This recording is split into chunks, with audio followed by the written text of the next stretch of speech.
soal angka yang kemudian hasil studi Anda menunjukkan jumlah kasus positif pada 1 April itu lewat pemodelan matematika jumlahnya 76.000 lebih. Bisa dijelaskan singkat, dapat angka ini bagaimana? Oke, jadi secara prinsip kita menggunakan pendekatan proxy method. Proxy method itu di mana kita mencari variabel yang sudah ada, tapi datanya kurang gitu. Dan variabel yang sudah bisa kita dapatkan di Jakarta itu adalah kepadatan penduduk, population density. Dan di dalam teori-teori mengenai penyebaran penyakit itu selalu ada korelasi antara penyebaran penyakit dengan kepadatan penduduk. Jadi kita ambil itu, lalu kemudian datanya yang kita pakai itu dari beberapa kota seperti misalnya New York, lalu kemudian Daegu, Wuhan, dan sebagainya yang kita anggap sebagai data yang cukup valid dengan proses pertumbuhan yang relatif alamiah sebelum mereka melakukan lockdown atau social distancing.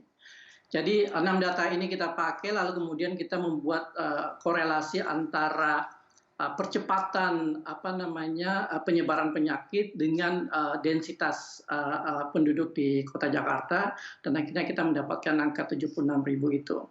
Mungkin angka ini bisa berkurang karena misalnya 2 minggu sebelumnya masyarakat Jakarta sudah melakukan social distancing, ataupun kalau misalnya memang ternyata benar bahwa ada pengaruh cuaca, pengaruh iklim terhadap virus ini, mungkin dia bisa mengurangi, anggaplah 20 plus 30 plus 10%, jadi mungkin kurang dari 30% gitu. Tetapi tetap saja kalaupun kita mengambil angka itu, persentase itu, tetap aja angkanya itu sangat jauh dari apa yang kita dengar dari konfirmasi kasus yang terkonfirmasi dari pemerintah. Iya, jauh sekali angkanya. Sebetulnya angka yang Anda dapatkan tidak jauh beda dengan penelitian lembaga-lembaga lain. Cukup kompatibel begitu. Rata-rata memang katakanlah yang dilakukan oleh pemodelan matematika penyakit infeksi di London itu awal April diperkirakan sudah 70.700 orang yang terinfeksi. Kemudian juga dari Edgeman juga mengatakan hal yang serupa, kurang lebih 70.000 warga Indonesia. Jadi angka-angka ini didapatkan dari institusi yang berbeda, tetapi memang jauh sekali gapnya dengan angka yang kita tahu setiap hari dilaporkan lewat konferensi pers harian. Kesenjangan datanya ini kenapa? Apakah memang karena pengetesannya yang tadi kita sudah bahas sangat sedikit sehingga tidak mencerminkan realita, atau ada hal lain?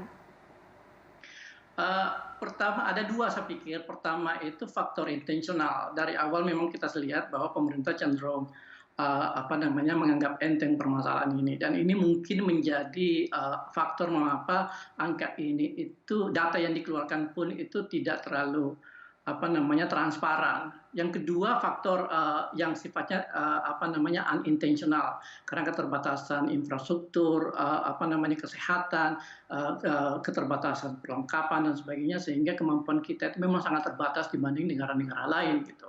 Tetapi banyak hal yang bisa kita lakukan untuk mengantisipasi perkembangan pertumbuhan dari kasus ini dengan menggunakan pendekatan yang sifatnya saya bilang tadi, proxy method tadi gitu.